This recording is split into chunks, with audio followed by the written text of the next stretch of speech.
Hi everybody, it's Kira here at Unfurl, and it is so long since I've made a video. I'm not even sure if I'm going to remember how to do it, but here goes.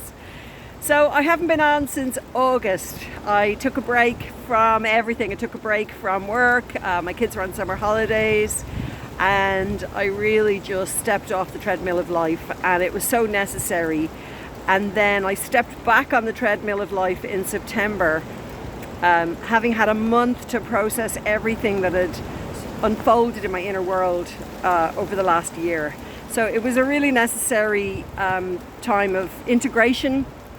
And then September, going back into the treadmill, the busyness, the school lunches, the routine, the clients, the everything.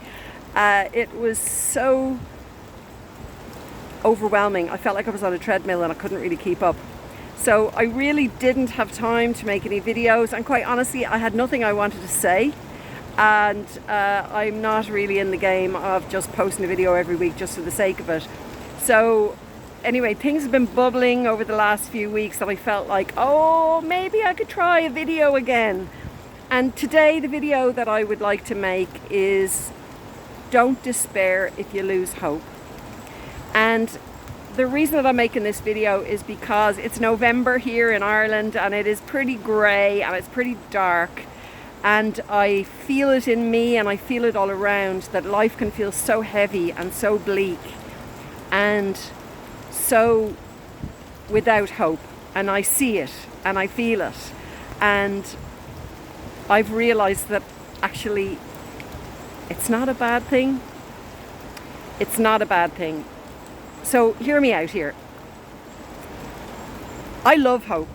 Hope is so sweet and it's so beautiful, and it can keep us going through unbearable times. But I've also realized it's a bit of a trap, and that sometimes hope keeps us living up in our heads, thinking about how things will be in the future, that it's all going to work out okay, that I'm going to meet somebody and fall in love and live happily ever after. Or when I was young, I used to think I'll be famous, and when I'm famous I won't have to worry about everything. I'll have enough money and everybody will love me, and I'll look beautiful because I'll have all these makeup artists. So it was all about the future. But when hope fades away, oh, and yes, the other thing about hope, I think it's part of the reason why I ended up in an abusive relationship for so long, because I had learned the art of living up in my head, thinking about the future, hoping for a better future. And I think that that can keep us stuck in toxic relationships for a really long time, because we're not actually present in our bodies and we're not actually feeling what is. And if we could feel what is in our bodies, we would know we have to get out of there. So hope can be a bit of a trap. It can keep us stuck in our heads, living in the future or living for the future. But eventually, at some point, whether you're awakening or whether it's November or whether you've done your trauma healing work and you know it's time to come back into the present, poof, you land in the present moment, and it's not pretty. Like, really, landing into the sludge of real life is heavy, and it has a heavy feeling in our bodies. But if we don't feel that, if we don't come into the heaviness, the darkness, the cement-like feeling, and acknowledge it, we can't possibly know what we need. It's only when we feel our feelings will tell us what they need. But if we're avoiding our feelings by living in our heads, imagining a better future, we have no idea what's happening in our present moment, and then we couldn't possibly meet our own needs. So if you find yourself in this trudgy, dark, heavy, hopeless place, can I invite you to feel your way into it? Feel your way into it. And because I'm an art therapist, I'm always going to say, what does it look like? Put something on the page. Even if it's just with your pen and your paper or on the back of an envelope, whatever. If you feel like you're just a big ball of sludge, create an image that's just a big ball of sludge. You don't have to be a great artist to do that, believe me. And then once you have that on the page, Write the words that go with it. Heavy, hopeless, trudgy, mushy, whatever it is for you.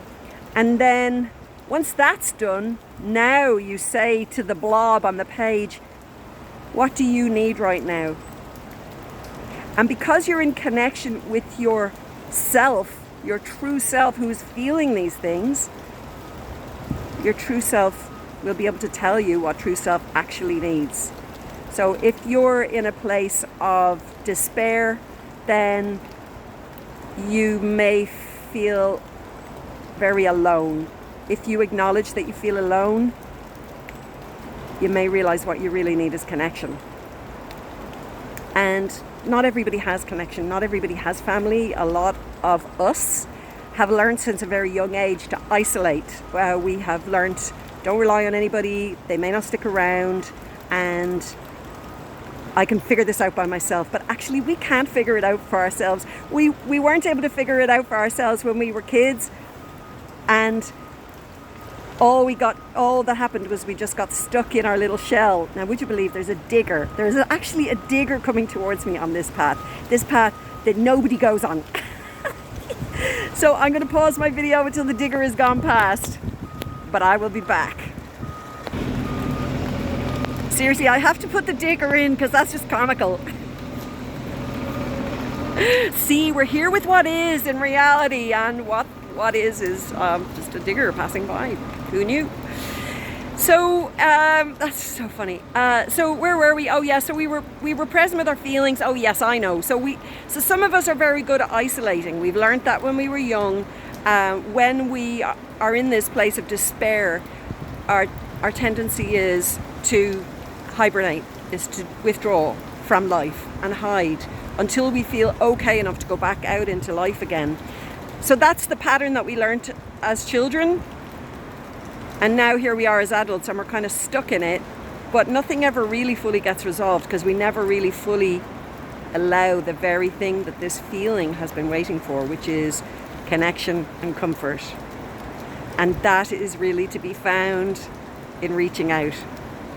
And it's so at odds with what we have come to know and do. But reaching out, even after videos, I've noticed people sort of commenting and other people commenting on those comments. Now there's connection. Now there's connection where previously there was aloneness and loneliness.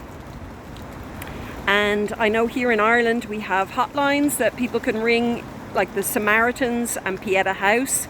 And I'm not sure what country you're in watching this, but I'm pretty sure that there are these free helplines that you can ring when you reach this place of despair. And what people need in this place of despair and what they've been waiting for since childhood is connection and comfort, and to know that somebody cares, that they are worth caring about. And so that's what I say.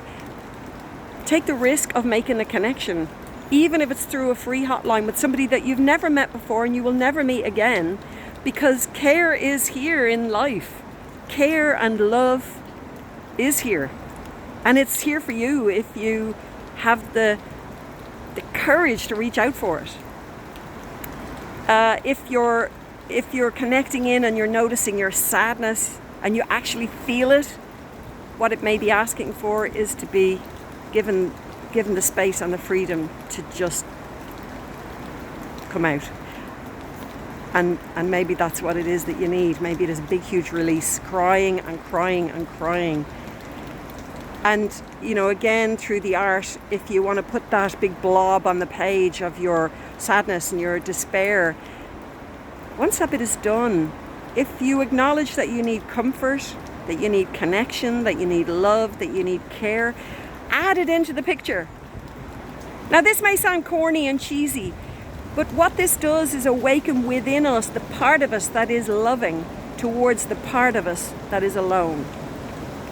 So on this image, this big blob that you've put down, and you might have words around the edges of the page: sadness, despair, dark, heavy. Now, maybe you surround it in a big golden light, a big yellow light with your crayon or your markers, whatever you've got handy. And so, or even your pen, right? So you put a big circle around it and imagine that it's radiating love. Maybe do little love hearts radiating in towards this big blob. Because now what you're doing is offering this part of you who has been hidden in the dark, alone and despairing for so long, the love, connection, and the presence that it's been waiting for.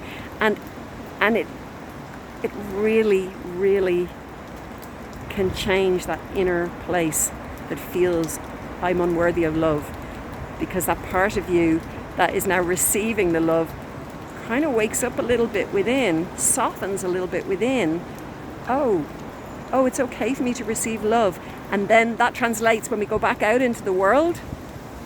That little part of us that would shy away from life, shy away from people, is now a little bit more open and somehow knowing, oh, I'm worthy of love. It's okay to let it in. It's okay to let people care for me. It's okay to reach out for connection and support when I need it. So if you're in your place of hopelessness right now, is it possible to settle into it, nestle into it, not fight, not try and get away from it, if that's been your pattern all your life? I think we run out of steam from trying to get away from it, and it's really asking us to rest into it and feel it so that we can finally give it what it's really needing. Okay, that is it for now. I'm just sending you so much love, and being in real life is really not easy. But there is so much beauty and so much love here in real life. If we can land into it, we can really start to notice it. All right, that's it for now, everybody. Mind yourselves.